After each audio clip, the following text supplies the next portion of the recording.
Once upon a time, there was a man named Nnamdi. He was a very kind and hardworking man, married to Ifeoma. They had been married for 10 years, but unfortunately, they were yet to have a child. Ifeoma had tried various methods to conceive, taking different herbal remedies and undergoing IVF 3 times, but all efforts had failed. Over the span of their 10-year marriage, Ifeoma did everything she could to conceive, but nothing seemed to work. Nnamdi was the only child of his parents, and the quest to have a child became even more pressing because he wanted children to carry on his lineage. He was terrified of leaving the world without children to preserve his legacy, as it would mean his father's name would be lost and forgotten. This deep desire to have children to continue the family lineage made Nnamdi increasingly desperate.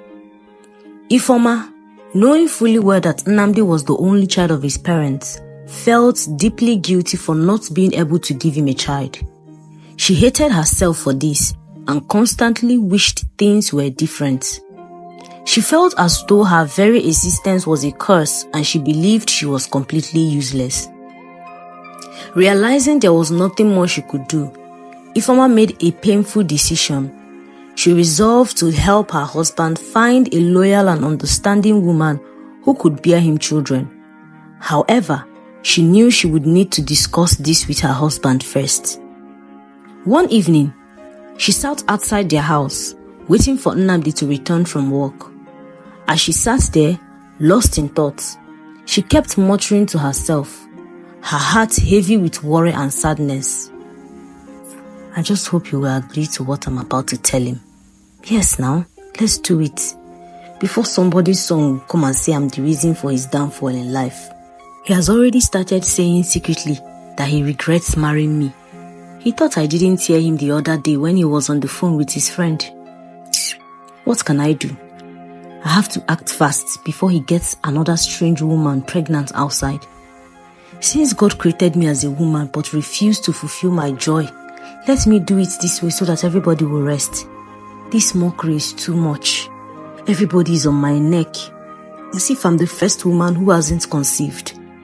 Once you marry a rich man in this country, boom, you will never have rest. Your problem becomes everybody's problem. They will start spreading lies about you. Let me solve this once and for all. Ifeoma kept muttering these words to herself.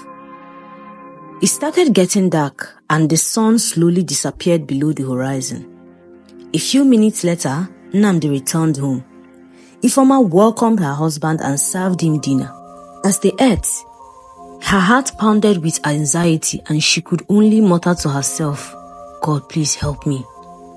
When they were done eating, Nnamdi sat on the sofa watching television. Ifeoma felt it was the perfect moment to talk to him. She went close to her husband and sat beside him. My love, there's something I would love to discuss with you. It's been bothering me and I want to share it with you. Alright, what is the problem? I'm all ears, Nnamdi responded. You know, it has been a long time since we started hoping for our child, but it still hasn't happened. Ifeoma, spare me this child talk this evening. Allow me to have some rest. Every time it's child this, child that. What exactly is it? Can't I have peace in my own house? Nnamdi's voice thundered angrily. No, my love, calm down. You need to hear me out first before getting angry. Please calm down. Nnamdi stared at her angrily and asked, what is it that you want to tell me? Be quick, so I can get back to watching my news. Ifeoma took a deep breath and said, well, the thing is, since I have not been able to conceive over 10 years, I think that we should consider another option. Maybe we should find a young woman who can get pregnant for you and bear your children. We can pay her off afterwards and take custody of the babies. I believe this would be a better solution. It is a form of surrogacy, but according to the doctor, my eggs are not mature enough to be fertilized, so there's no point in donating immature eggs.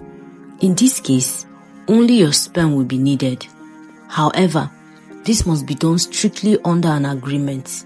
It is very legal. I really think this is the best option for us if we can follow the due process.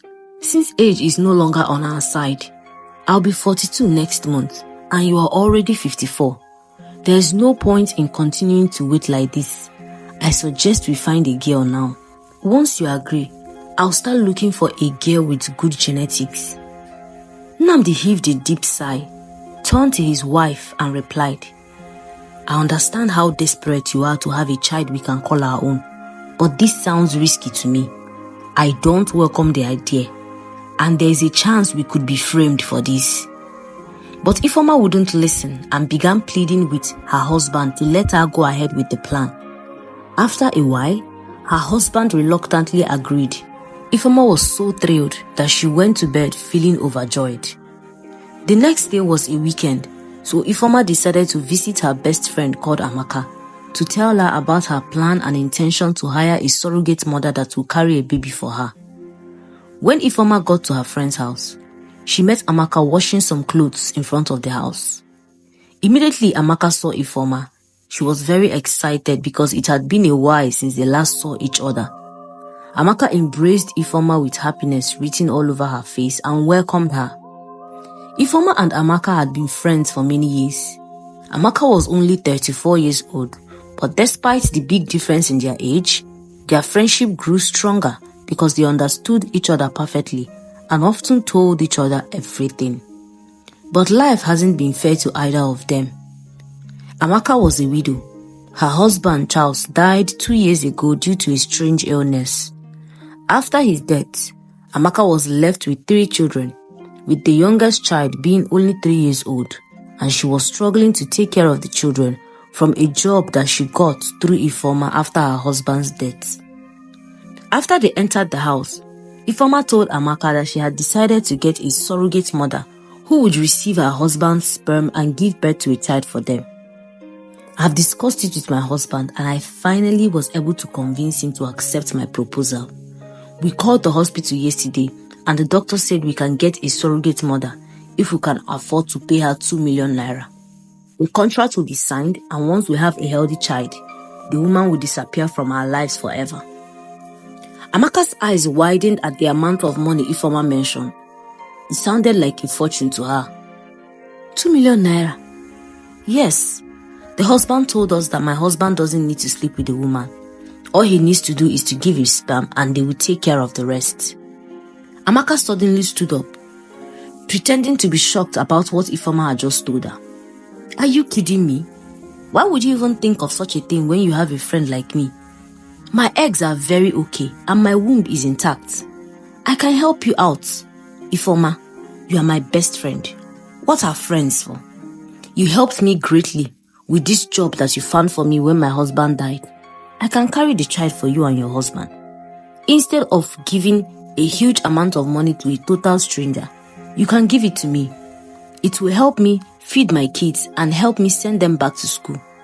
You know I no longer have a helper now. In fact, I won't collect up to that amount. Just give me 1 million naira.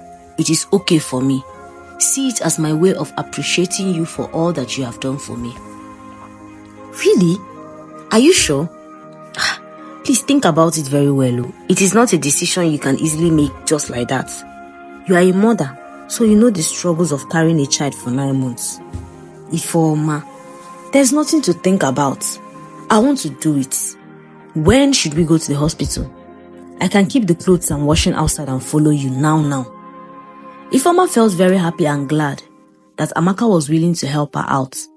It was not what she expected, but she was happy all the same. She thought to herself, perhaps Amaka will be the perfect surrogate mother. All her kids are very fine, smart and healthy. Instead of using another stranger that I don't know, it would be wiser and better to let Amaka carry the baby. Since I have helped her in the past, I'm sure she will do it from her heart. Besides, she won't have any reason to come for the child in future since she already has 3 children. When Ifeoma was very sure that Amaka was serious about what she was saying, she told Amaka, "You are a very good friend for volunteering to do this for me. God bless you so much. But what will people say when they discover that you're pregnant again, knowing that your husband died 2 years ago? That won't be a problem. Ever since the death of my husband, his family members stopped calling me. They don't care about me or the children. Once I get pregnant with your baby, I will need to move to a different location, far from where anybody knows me until I put to bed. You don't have to worry about that. Once I'm at the new location, everything will be alright. Even if you want more children, I'll be happy to carry them for you in my womb. Wow, you're very smart and intelligent. When you're done washing the clothes, we'll go to my lawyer so that he will draft an agreement stating the terms and conditions of the process. So you'd put your signature and we'll have the contracts. Your lawyer. Terms and conditions. Ifeoma, we've been friends for many years. Don't you trust me anymore? Why do you need a lawyer to draft an agreement? I'm doing this because I love you so much. Do you think I'll betray you? Ha! You are paying me for this now, so we already have an agreement. I already have 3 children that I'm struggling to feed. So what makes you think I'll run away with your baby? Ifeoma. Ifeoma foolishly listened to the words of her friend and blindly agreed to forget about involving a lawyer in the agreement, and this turned out to be the biggest mistake of her life. She thanked Amaka once again for her willingness to help her, and they fixed a date they would meet at the hospital for the fertilization process. She gave Amaka some money before she left the house. Amaka was very happy. She couldn't hide her joy. She felt like someone who had just won a lotto and thanked Ifeoma deeply for the opportunity given to her. When Ifeoma got home, she happily told her husband that she had found someone that was willing to carry the baby for them. In fact, the woman I found is willing to do it for half the price because she's my very good friend who I helped many years ago when her husband died. She already has 3 beautiful, healthy children, so her womb is perfect for the job, Ifeoma boasted to her husband Nnamdi. Sweetheart, are you sure? Don't you think it is wiser for us to engage the services of a complete stranger so that there will be no emotional attachments and complications in the future? Please, think carefully about it. Don't worry about that, my husband. Amaka is someone I trust with my life. She's up to the task and she would never betray me. Just trust me, After much persuasion, Nnamdi accepted to use Amaka as their surrogate mother. On the fixed date, they all met at the hospital for the process, and Nnamdi's sperms were used to fertilize Amaka's eggs. The process went smoothly and perfectly, and Ifeoma paid Amaka the sum of 500,000, which was half the money they agreed on, and promised to pay the balance once she had given birth to the baby successfully. Ifeoma also promised to send her some money every week for upkeep. 2 months later, just as expected, Amaka discovered that she was pregnant. She was filled with so much joy and happiness when she went to the hospital for a test and it was confirmed that she was 2 months pregnant. She quickly placed a call across to Ifeoma and broke the news to her. Ifeoma was also happy, and Nnamdi was happier because he would soon be a father. The couple went in search of a house in a location very far from where Amaka was currently living, where no one knew who she was. They rented a 3-bedroom flat for her and her 3 children. Then Amaka relocated to the new house just as they had planned before, so as to prevent negative rumors from people around her. Amaka felt very happy when she saw the new house. It was very beautiful and looked very luxurious. 1 month later, when the pregnancy was 3 months old, Amaka called Ifeoma one fateful morning and asked her to come to the house immediately. Ifeoma felt that something was wrong, so she quickly hurried to the house. But when she got there, she saw Amaka seated in the living room, watching movies in the television. What's the matter? Are you okay? Is everything alright? Why did you ask me to come immediately? My friend, please sit down first. You can see that I'm carrying your baby and it's not an easy task, especially with the chores at home and moving around town. Please, I need you to buy a car for me and also get me a maid that will assist me with the chores at home. I don't want just any car. I want an SUV that is big and luxurious enough for easy comfort for me and the baby. I know you won't understand what I'm saying because you've never carried a baby and you will probably never carry one because your womb is dysfunctional. But please, you should try and understand me. The words of Amaka sent a sharp pain through Ifeoma's heart, but she did her best to control her facial expression so that Amaka would not know that she was angry and hot at her words. As soon as Ifeoma left the house, She went to an automobile showroom and bought a very nice car for Amaka. She also employed 2 maids that would assist her with the chores at home, just as Amaka had requested. But deep down in Ifeoma's heart, she felt deeply offended and tried her best to stop the tears from flowing down her eyes whenever she remembered what Amaka said to her that morning. It's just a matter of time. Once she gives birth, all this will be over.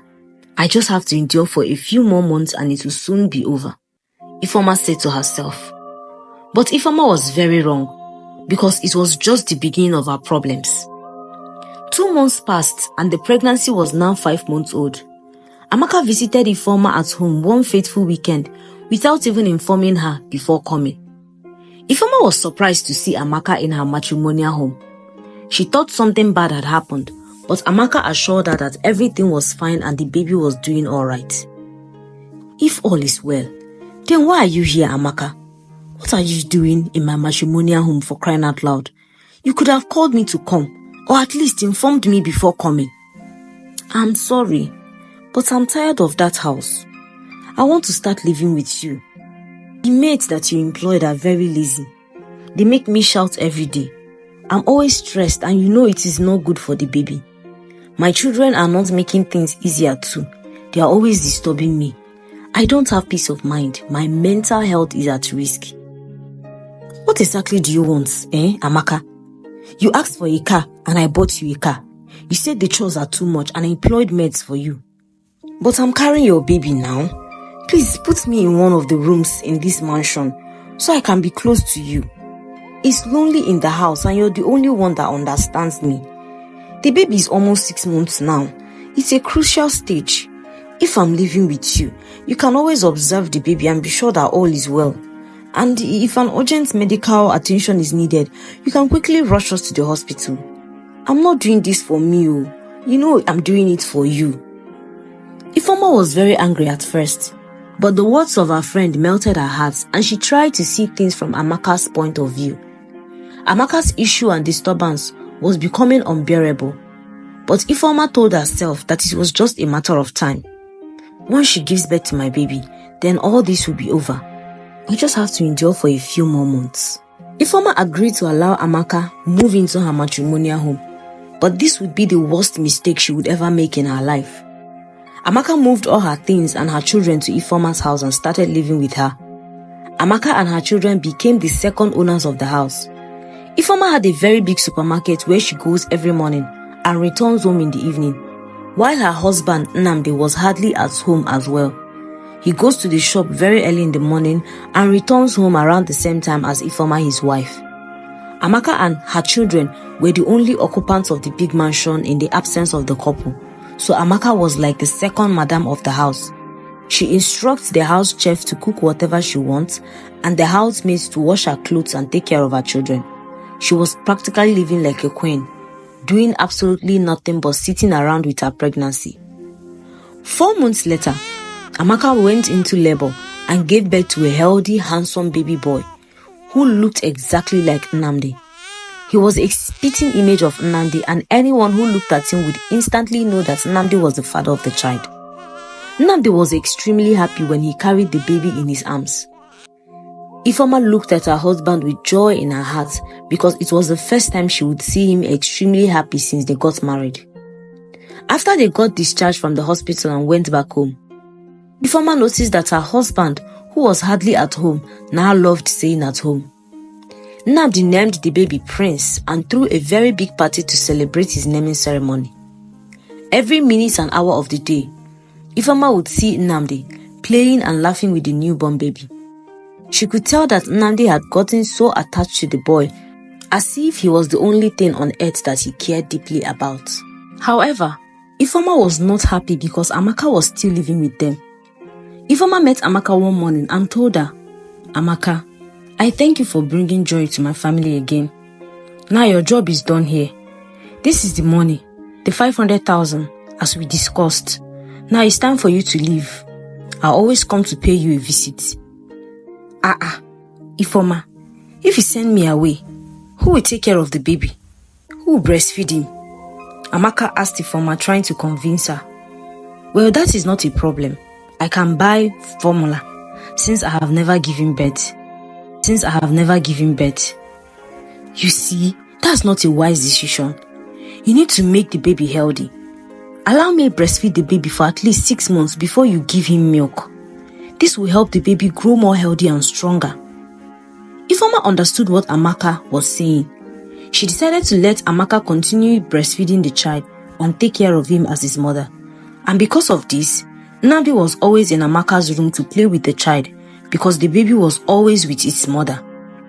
Ifeoma could sense that her husband was getting closer to Amaka because of the child, so she became worried. However, she told herself that it was just a matter of time.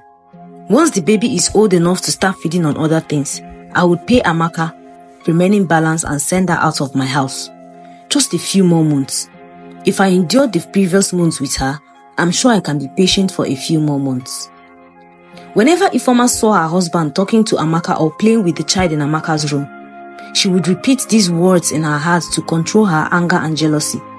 And it continued this way until something heartbreaking happened when the baby was 2 months old. That night, Ifeoma woke up in the middle of the night to use the restroom, but she became very surprised when she looked beside her and realized that her husband wasn't in bed with her. After using the restroom, she went to the living room to look for him, but he wasn't there. She searched all around the house, but Nnamdi was nowhere to be found. After searching all the areas of the house without seeing him, she decided to check Amaka's room. When she got to the door, she turned the doorknob and tried to push it open, but it was locked from inside. So she went upstairs to get the spare key to Amaka's room. She hurriedly opened the door, gently without making any noise. When she entered the room, she got the shock of her life. She saw her husband sleeping on Amaka's bed with their son Prince lying on his chest, while Amaka was sleeping on the same bed, not too far from him. Ifeoma couldn't believe her eyes. She felt like crying, but she controlled herself and went back into her room. She couldn't sleep that night. She felt very hot and betrayed. A lot of things kept running through her mind. What if Amaka seduces him and asks him to sleep with her? What if Amaka takes Nnamdi away from me? What if my husband is no longer in love with me? Maybe he has developed feelings for Amaka. When she thought about all this, tears began to flow from her eyes. Ifeoma couldn't sleep that night. She stayed up until the next morning, and she decided it was time for Amaka to leave her home. As soon as Nnamdi returned back to their room, Ifeoma greeted him and went straight to Amaka's room. "My friend, thank you so much for what you did for me. God bless you abundantly. Prince is now 2 months old, so I think he's old enough for me to take care of him. Please give me your bank details so I can send you your money just as you agreed. In fact, I will send you 1 million naira instead to appreciate you for your kindness." But to Ifeoma's surprise, Amaka began to act strangely and told her, "The baby is just 2 months old. It's too early to take him away from his mother now.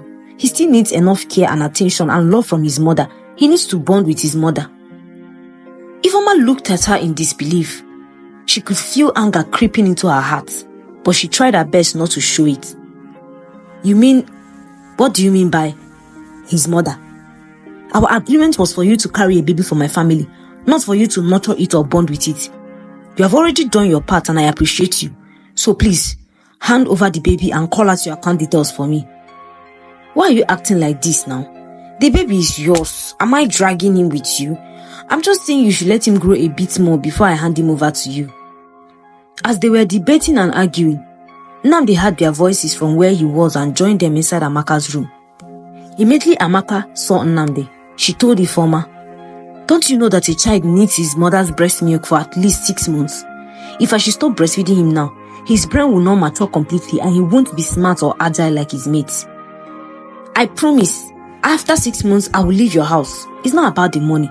I don't want you to say I gave you a dull child in the future." When Nnamdi heard this, he turned to his wife Ifeoma and told her to let Amaka stay for the 6 months as she suggested, so that the baby would fully develop before she leaves.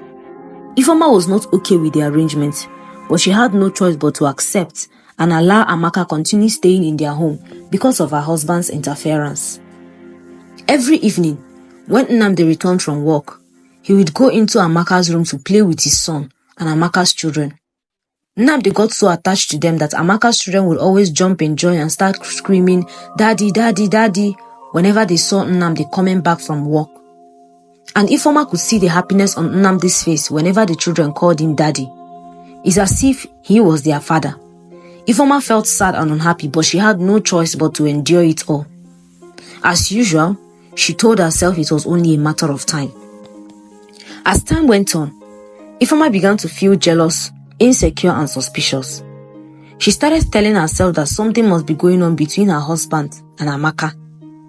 Whenever she returned from the supermarket, she would see Nnamdi and Amaka talking and laughing as if they were husband and wife. Nnamdi would simply wave at Ifeoma and tell her welcome, instead of standing up to welcome her, hug and kiss her and accompany her into their room like he always does before Amaka started living with them. Everything changed, and she hated and blamed herself for everything. She deeply wished that she had listened to her husband when he advised against her using her best friend as a surrogate mother. And true to Ifeoma's suspicions, Amaka had an ulterior motive in Ifeoma's home. She wanted to take her husband away from Ifeoma.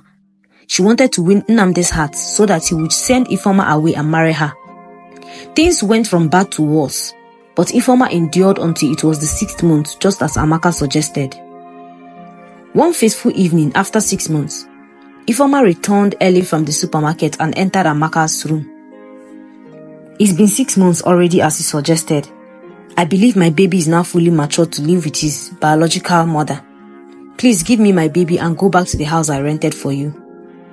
Amaka wanted to pretend, but she couldn't think of any other excuse to give Ifeoma. So she told Ifeoma with a determined tone, "Ifeoma, I'm not leaving this house and I'm not giving you my baby. Stop calling him your baby. Do you have a womb? Did you carry him for 9 months? Answer me now. Did he suck your breast? Are you even a woman? Ifeoma couldn't believe her ears. Her legs started shaking where she stood. She found it hard to believe that Amaka could say such words to her.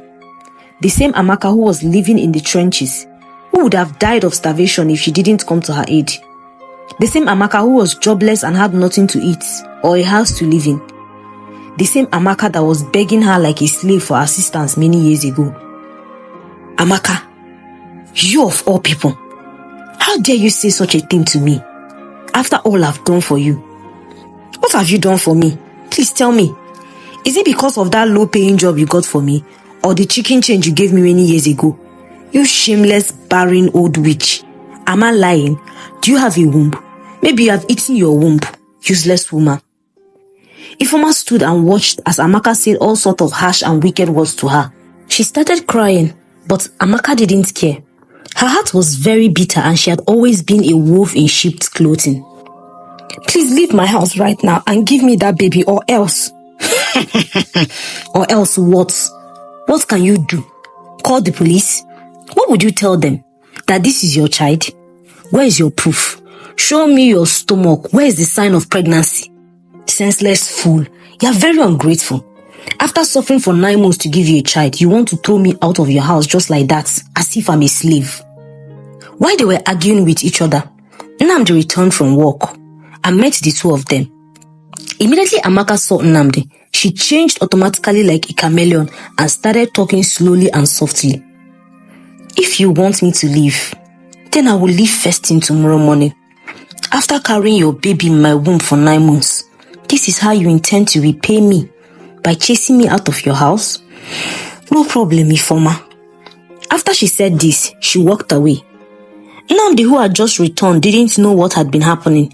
He only heard Amaka's statement and became upset with his wife, Ifeoma. "What is happening?" Nnamdi asked Ifeoma. But as Ifeoma wanted to explain, Amaka's children ran into the room, screaming, "Daddy, Daddy!" Nnamdi had no choice but to give them his attention and turned his back at Ifeoma. Later that night, Amaka and Nnamdi were all alone in her room while Nnamdi was rocking Prince to sleep. Then Amaka started telling serious lies to Nnamdi about Ifeoma. "Do you know that your wife accused you of infidelity today? She came to my room and started insulting me, calling me all sorts of names. A cheat, a whore, a prostitute. She accused me of sleeping with you whenever she was not at home. She was forcing me to leave this house when you came back this evening. I don't know what I've done to deserve all this from her. After all I've done to make her happy. Most times, when you're not around, she starves the children and refuses to let them eat. I don't know why she hates me and the children. But if she wants me to leave, I will leave tomorrow with the baby. Amaka's words got Nnamdi very upset and furious at Ifeoma. He wondered why Ifeoma was suspecting him and why she was being wicked and harsh to Amaka and her children.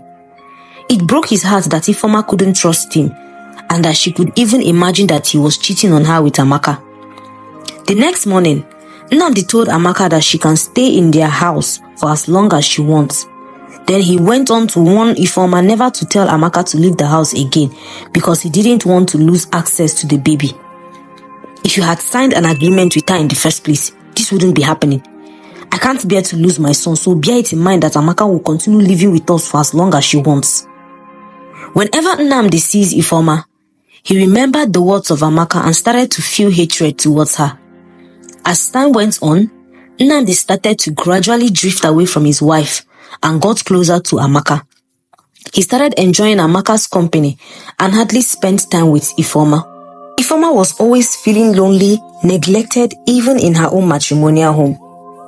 It didn't take long before Nnamdi changed completely towards Ifeoma because of the lies that Amaka was always telling him. What is the essence of giving her money when she can't give you anything in return? Of what use is she to you when she cannot bear children? If you want more strong and healthy children, I'm ready to give birth to more children for you. Amaka would tell Nnamdi these words and try to turn him against Ifeoma. Nnamdi stopped buying gifts for Ifeoma like he used to and shifted all his attention to Amaka and her children. He even placed Amaka on a monthly allowance of 200,000 naira and bought gifts for her and the children whenever he was returning from work. Nnamdi also enrolled Amaka's children into very expensive and prestigious schools. He took care of them like they were his own children. When Ifeoma saw that Amaka had succeeded in bringing confusion in her home, she decided to stop thinking of ways to send Amaka out of the house and focused all her energy and time on her business instead.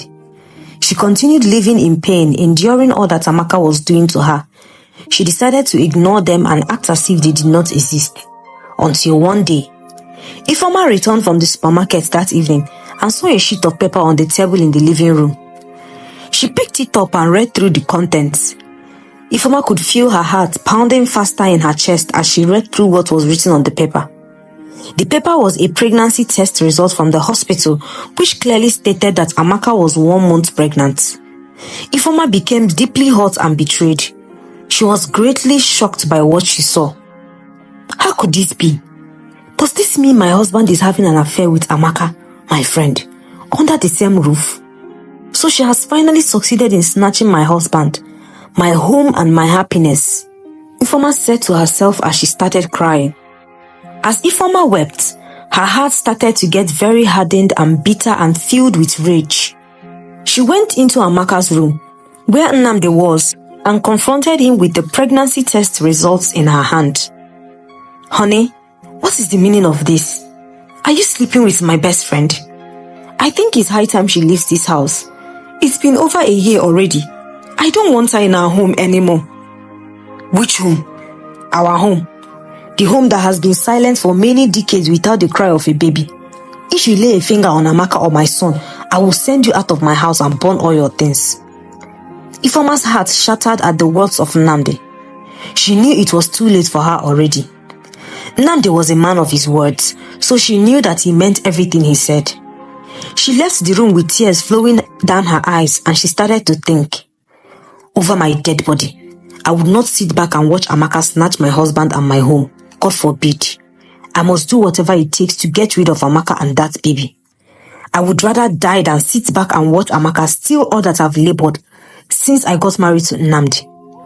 Ifeoma told herself with deep hatred, pain and regret in her heart.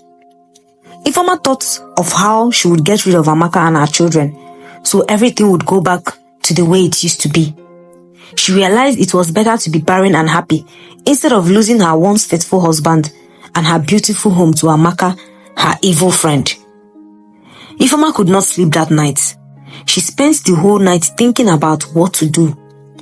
After thinking throughout the night, Ifeoma decided that first of all, she was going to terminate Amaka's pregnancy. Because if Amaka should give birth to another child, then her marriage with Nnamdi would be over. In the morning, Ifeoma waited for her husband to leave the house first. Then she sneaked into the kitchen and poured a toxic substance into Amaka's pot of soup. She stirred the soup properly to avoid suspicion. But as she opened the door to leave the kitchen, she saw Amaka. Ifeoma became shocked because she wasn't expecting to see Amaka awake by that time of the morning. What is a barren woman doing in the kitchen? Don't worry. If you love to cook, I will ask Nnamdi to retain you as our cook when he finally divorces you and gets married to me after I've given him another child. Ifeoma smiled and felt glad that Amaka didn't suspect anything. Instead of Amaka to ask herself why Ifeoma was smiling, she was more focused on making life a living hell for Ifeoma, so she didn't notice what had happened. Ifeoma went back into her room and started to think of other ways to make sure that Amaka goes out of her house. Meanwhile, Amaka ate the pot of soup which Ifeoma had poisoned without suspecting anything. The next day, when Amaka woke up, she was shocked to discover that her bed was soaked with blood. Amaka looked in between her legs and discovered that the blood was from her body. She became very scared, so she quickly went to the hospital. After the doctors checked her, they told her she had a miscarriage and the baby in her womb was gone. You are very lucky to still be alive because you lost a lot of blood along with the baby. I would advise you to rest a lot and avoid hard work for some weeks. Besides, you gave birth less than a year ago. Your womb and your body still needs time to heal. Please avoid getting pregnant anytime soon or you might lose your womb, if not your life. Amaka felt disappointed. She had planned to take over Ifeoma's home once she gave Nnamdi another child. But she had no idea that Ifeoma was the culprit behind her miscarriage. Amaka assumed that she lost the baby because her womb hadn't fully healed before she got pregnant again, just like the doctor had suggested. Ifeoma was very happy that the poison did its job perfectly without a trace. After Amaka lost the pregnancy, Ifeoma began to plot once again on how to get rid of Prince. She believed that the only reason why Nnamdi was listening to Amaka was because of his son Prince. So Ifeoma decided that she would kidnap the boy and get rid of him in such a way that she would not be noticed. She secretly hired 2 professional thugs to kidnap Amaka's baby. The plan was very simple. Amaka drops off her older children at school every morning and she always carries the baby with her. So the thugs would lay an ambush for Amaka a few miles away from the house on an empty road, pretending to be police officers. When they saw her car coming, they would stop her and kidnap the baby. On the morning of the fixed day, Ifeoma went to the supermarket as early as usual, while Amaka followed her usual routine, unaware of the ambush that laid in wait for her. As she drove down the road which led to the school, she saw some police officers ahead waving her down. She found it strange that there was a checkpoint on the road, because that would be the first time she would see a checkpoint on that road as she was going to drop her children off at school. She had no choice but to slow down. One of the thugs lied to her and told her that they were looking for a criminal and requested that Amaka open the boots of her car. Amaka did as she was instructed and came down from the car to show the men that there was nothing in the boot. But to her greatest surprise, as soon as she opened the door to her car, the thugs pointed their weapons at her and instructed her to kneel down by the roadside. They yelled at her other children to get down from the car and kneel down beside their mother. After Amaka and her kids had knelt down by the roadside with their eyes closed, the thugs entered the car and drove off with her baby inside the car. Amaka quickly stood up when she saw that they had driven away and began to scream, but no one came to her rescue. She quickly called Nnamdi and the police and narrated what happened to them, but it was already too late because the thugs were nowhere to be found. Amaka returned back home with her kids with tears and pain in her heart. It felt like a dream to her. The police started an investigation and began to ask questions, but they had no clue where the thugs were. Ifeoma's employees at the supermarket told the police that Ifeoma came to the supermarket early as usual that day and she didn't leave the supermarket until closing hour, so she was not a suspect. The next day, The police found Amaka's car abandoned inside a forest in another state, but there were no traces or signs of the thugs or the baby. Amaka was deeply heartbroken and Nnamdi was more devastated. He loved and cherished Prince so much and he was very attached to him. Nnamdi didn't go to work for almost a week because he was deeply hurt and Amaka no longer had the voice to mock or ridicule Ifeoma. When Ifeoma was very sure that the police were no longer suspecting her, she told Nnamdi that she wanted to travel to her village to check up on her mother because she got a message from the village that her mother was ill. How is that my business? You can go and see your mother in the village. If possible, remain there and don't even return. Besides, what is your function in this house as my wife? Ifeoma felt hurt by Nnamdi's words, but she concluded that he was sounding that way because he was still grieving over his son who was missing. The next day, when Amaka and Nnamdi were at the police station to find some paperwork for their missing baby, Ifeoma sneaked into Amaka's room and installed a hidden CCTV camera in her room and also in the kitchen. She wanted to collect evidence of Amaka sleeping with her husband so she would show it to Amaka's late husband's family. Maybe when they watch the video, they would help me force Amaka out of my house because she is traditionally still married, Ifeoma told herself. Then she packed some of her clothes in a bag and drove off to the village. However, on her way to the village, she branched to a small village to meet the thugs at a hidden house where they had previously agreed to meet. Ifeoma couldn't contain her joy when she held the baby in her arms. She praised the thugs for doing a neat job, but she also felt hurt because the baby that was meant to be a source of joy to her home became a weapon which Amaka wanted to use to destroy her home and marriage. As she looked at the innocent baby, her heart got filled with anger and rage when she remembered all that Amaka did to her. She placed the baby inside a mortar and lifted up a pestle to pound the baby to death. But when she looked at the beautiful eyes of the baby inside the mortar, her heart melted and she changed her mind. She handed the baby over to the thugs and told them to sell the baby to any woman who desperately needed a child that would take good care of the child and bring him up with love and care. When she said this, one of the thugs said, "I know a very wealthy woman who lives in my vicinity. Her husband died a year ago, but she found out that she was pregnant after his death. However, she lost the child during labor. You can sell this baby to her. I'm sure she would love the baby deeply like her own child." Ifeoma loved the thugs' idea, so she gave the baby back to them and paid them enough money to relocate to another state so they would never be found. The thugs sold the baby to the woman just as they agreed and they relocated to another state. After the transaction had been completed, Amaka continued her journey to the village to see her sick mother. She tended to her sick mother and took her to a very good hospital to get treated. While they were at the hospital, Ifeoma was waiting for her mother to get treated when she overheard 3 women discussing a woman who was barren for many years. Can you imagine? After being barren for 30 years, she finally gave birth to a child of her own. It's truly a miracle, my dear. It's impossible for a woman to give birth above the age of 50. It's indeed a miracle. Which miracle? I beg. Didn't you hear that she went to see the gynecologist from Spain? He was the one who helped her to get pregnant. It doesn't matter. Don't you know that it's God that gives children? So let's just say that God used the foreign gynecologist to help her. While Ifeoma was eavesdropping on their conversation, the doctor came in and told her that she could enter the ward to see her mother. Ifeoma thanked the doctor, but before she went into the ward, she approached the 3 women who were discussing and got the name of the woman that they were talking about.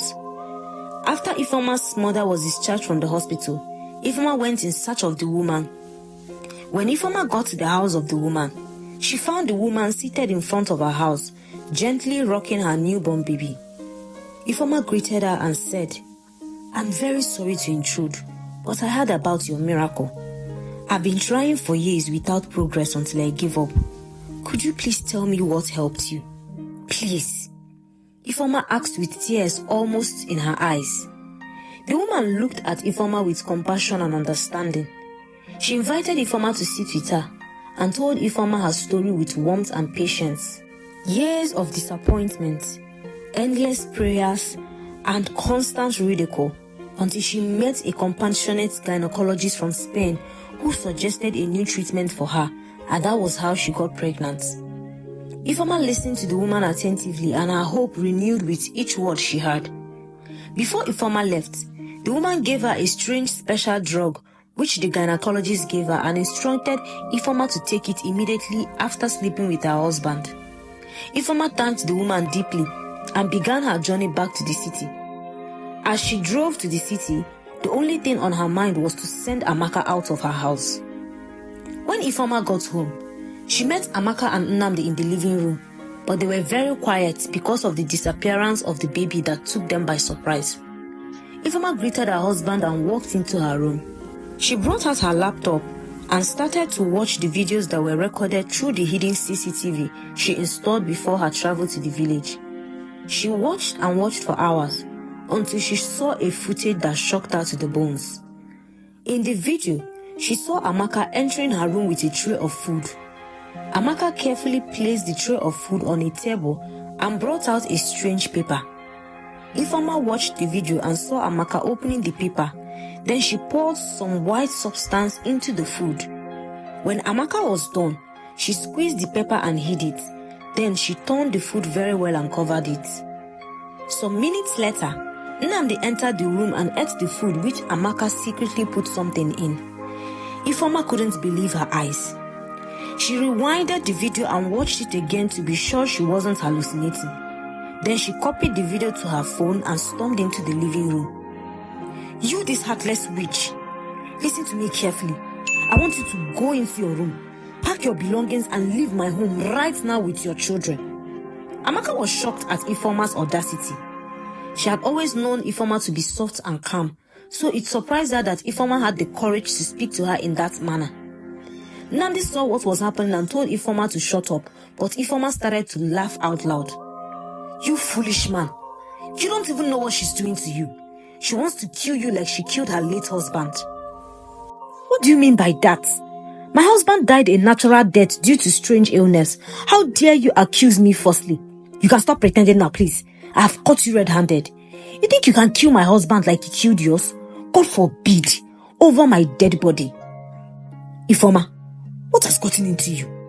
Are you mad? Do you realize that I'm your husband?" Ifeoma brought out her phone and played the recording of the video. She gave it to Nnamdi to watch. Amaka joined him and together they watched the video. Nnamdi saw Amaka as she poured the strange substance into the food and hid the pepper. He also saw himself eat the food comfortably. Nnamdi was as shocked as Ifeoma when he saw the video. He turned to Amaka with anger in his eyes. "What the hell is going on here? What did you put in the food you gave me that day?" "Sweetheart, I can explain. Please let me. Who is your sweetheart?" "Explain what? That you're trying to kill me? Amaka? Why? After all I've done for you and your bastard children." "Please, it's not what you think. I want you to do exactly what my wife said. Go into your room and pack every single thing that belongs to you and your children and leave my house immediately before I call the police to arrest you and lock you up." Amaka tried to beg Nnamdi, but when she saw that his anger had no control, she started packing her things immediately like she was told and left with her children. Immediately after Amaka left, Nnamdi went on his knees and started to beg Ifeoma to forgive him for the way he had been treating her in the past since Amaka gave him a son. Ifeoma told him to stand up. She hugged him and told him that she had forgiven him. "It's not your fault. I was the one who suggested using my friend because I trusted her. The fault was mine for not going through the right process. I'm sorry for everything." The two of them held each other, and in the heat of the moment, they made love for the first time in almost a year. Immediately after they were done, Ifeoma drank the medicine which the woman instructed her to drink when she sleeps with her husband. Meanwhile, Amaka went back to the house Ifeoma rented for her when she got pregnant, but she was told that the rent had expired and someone else was living there now. Out of frustration and disappointment, she went to the old house that she was living in with her late husband.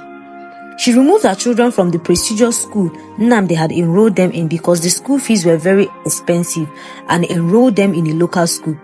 Then she started looking for a job once again. She was foolish to not have saved enough money when she was living at Ifeoma's house. Her plan was to take over Nnamdi, so she believed it was pointless to save money for rainy days. 2 months later, Ifeoma started feeling guilty because of what she did. She wanted to tell Nnamdi that she was the one who kidnapped the baby, but she was scared that Nnamdi would hate her and maybe arrest her if she told him. The guilt became heavier and heavier by each passing day, so she had to confess to her pastor at the church. Her pastor sympathized with her, but he told her she has to tell Nnamdi if she wants to lift the guilt from her heart. After thinking for a while, Ifeoma decided that she was going to tell Nnamdi everything. She returned home from the supermarket very early that day, and while she was waiting for Nnamdi to return, she started feeling strange and sick. So she quickly rushed to the hospital to know what was wrong with her. After some tests were carried out, the doctor called Ifeoma into his office and told her, "Mrs. Ifeoma, congratulations, you're pregnant. Your baby is 2 months old." Ifeoma couldn't believe her ears. She felt the doctor was joking or trying to play a prank on her. "I don't understand, sir. What do you mean?" "I said you are pregnant. I found it difficult to believe as well, but I ran the test 5 times to be sure, and the results are all the same." Ifeoma jumped up in joy. She hugged the doctor like a child and started to sing songs of praises. When she got home, she met Nnamdi already at home. He was in the living room watching a movie. As soon as Nnamdi saw the happiness and joy on Ifeoma's face, he knew instantly that something had happened. "It has been a very long time since I saw you this happy. What's the occasion? Did you win a contract?" "I won something more precious than a contract. My husband, I am finally pregnant." Nnamdi looked at her in shock. He didn't believe what he heard until Ifeoma showed him the test results. The couple hugged each other in joy and thanked God for the miracle. Ifeoma was placed under strict care and diet, but the burden of guilt still remained in her heart. However, she promised herself that she would tell Nnamdi everything when she finally gave birth to her own baby. 9 months later, Ifeoma was rushed to the hospital and she gave birth to twins. It was unexpected and Nnamdi couldn't contain his joy. As they were rejoicing, Ifeoma told Nnamdi to sit beside her. She felt very weak and exhausted, but she gathered all the strength in her to tell Nnamdi about what she did, how she kidnapped Amaka's baby and sold him off. Immediately after she finished narrating it all to Nnamdi, she begged for his forgiveness. Nnamdi was angry and disappointed, but he calmed down, kissed her on the head and told her with a smile on his face, "I forgive you, my love." They both embraced each other before Nnamdi allowed Ifeoma to rest. The next day, Ifeoma was discharged from the hospital. Nnamdi threw a big party to celebrate the birth of their twins, and a lot of people came to celebrate with them. Amaka heard of Ifeoma's blessings, but she was too ashamed. She couldn't bring herself to attend the feast. Nnamdi and Ifeoma lived happily in peace and joy for 5 good years, until one fateful night, Ifeoma had a very strange nightmare. In the nightmare, Ifeoma found herself in a very thick forest in the middle of the night. She was holding a small lamp because it was very dark and she could barely see anything. Suddenly she heard a strange noise, which sounded like the roar of a wild animal. Ifeoma became very afraid as the noise grew louder and louder. She started to run with the small lamp she was holding, but she couldn't see anything. But she didn't stop. She continued running and running until her legs tripped over a branch of a tree and she fell to the ground. She laid on the ground trying to catch her breath, and she felt someone holding her legs and someone else holding her arms. She couldn't see who they were and she couldn't move either. While she struggled to break free, a young boy of about 6 years old stood above her with a sharp cutlass in his hand. He looked very angry and disappointed at Ifeoma. "You sold me like a slave and you forgot about my existence. I will come for you and I will be your end," the young boy said and raised his cutlass to strike Ifeoma. Ifeoma woke up immediately, sweating seriously and breathing like an athlete. Her husband Nnamdi had traveled to another state on a business trip so she was all alone at home with the children. She couldn't sleep anymore. She needed no one to tell her what the dream meant. She became very restless and her heart was very heavy. In the morning, Ifeoma was deep in thoughts and she said to herself, I need to find that child. I have to. But where do I go from here? How do I start? While Ifeoma was thinking, her husband returned from the business trip he went to and found Ifeoma sitting in the living room all by herself, deep in thoughts. She was so carried away by her thoughts that she didn't even notice when her husband came in. Nkem, what is wrong with you? What is the matter? What are you thinking about again? God has already blessed us, so why are you still worried? Nnamdi asked and sat beside her. Ifeoma took a deep breath and narrated the nightmare to her husband. I need to find Prince. It is important that I find him, Ifeoma said. Her husband understood her immediately. He suggested that Ifeoma should call the thugs once again. Maybe they haven't changed their numbers and they may be able to help her. Ifeoma thanked her husband for the suggestion and quickly dialed the number of the thug. To her greatest surprise, the number went through and the thug picked up the call. Who is this? He asked. I was once your client. Please, I need your assistance with something urgent. The thug kept quiet for a while. Then he replied, I'm sorry, ma. I'm not living that kind of life anymore. Don't ever call this number again. But before the thug was going to disconnect the call, Ifeoma quickly said, Please, I need your help to find my son. What son? The thug asked in surprise. Almost 5 years ago, you and your boys helped me to kidnap a young baby from his mother. I wanted to kill him, but I changed my mind. The woman that almost pounded her baby. Yes, exactly. That was me. Please, I need to find my baby. Can you help me? I will send you the woman's contact information, but do not call me again. I should thank you, Sha, because I turned a new leaf because of your actions that day. Really? How? Why? Ifeoma asked.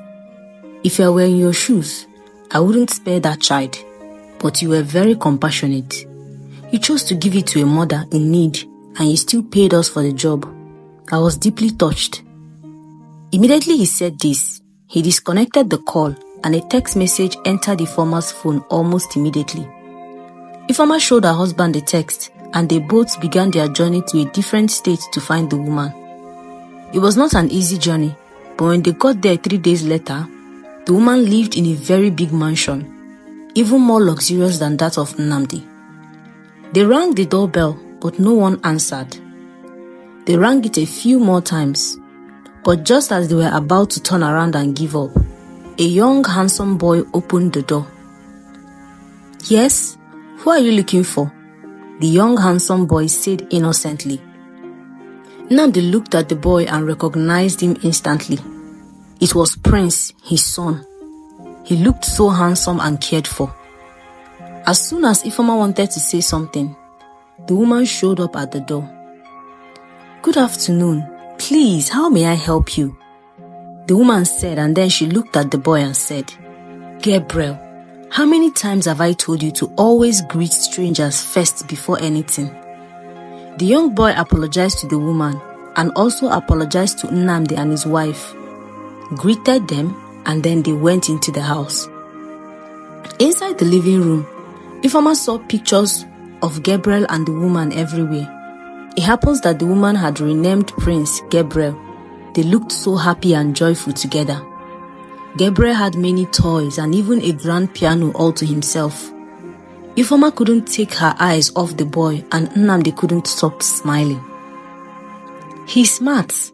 You are lucky to have such a wonderful boy. The woman smiled at Ifeoma's compliment and replied, You're right. I'm very lucky to have him. After the death of my husband, Gabriel came to my life as a miracle. He's the reason I'm still alive today. So I love him with everything in me. He's everything I prayed for and more. Ifeoma couldn't help herself. Her eyes got wet and tears began to flow. The woman didn't understand why, so she asked, What's the matter? You still haven't told me why you are here. Nnamdi wanted to tell the woman that Gabriel was his son, but Ifeoma held his hands and told him not to tell the woman anything. I'm sorry for making you feel uncomfortable. Please forgive us. I think we have the wrong house. We would be leaving now. Nnamdi didn't understand what Ifeoma was doing, but he kept quiet and followed her lead. The woman looked at them suspiciously and accompanied them to the door. Once again, we are so sorry for disturbing you. We were mistaken, Ifeoma said once again. But as soon as they walked out of the door, the woman told Ifeoma and Nnamdi, "Thank you. I promise to cherish him more than my own life, and I will give him all the love in the world, I promise you. Thank you for trusting me with him. He truly means the world to me." Ifeoma and Nnamdi turned around and looked at the woman. They knew instantly that the woman understood why they came, although they didn't know how. Ifeoma hugged the woman deeply. They became family friends. The woman promised to bring Gabriel to see them at the end of each school term and spend time with his family, and she fulfilled her promise. Gabriel always came to pay his father a visit at the end of every school term. That was how Nnamdi and Ifeoma finally had an extra child, and they lived happily ever after with their twins. This story teaches us that the consequences of misplaced trust can be devastating, and it is important to safeguard your relationships with clear boundaries and mutual respect. Helping others out of genuine kindness can sometimes be taken advantage of, so always be cautious in offering trust without clarity. Betrayal can take many forms, even from those closest to you. Not everyone will appreciate your sacrifices. A selfless act of kindness should never be exploited for personal gain, as true friendship is built on sincerity and loyalty.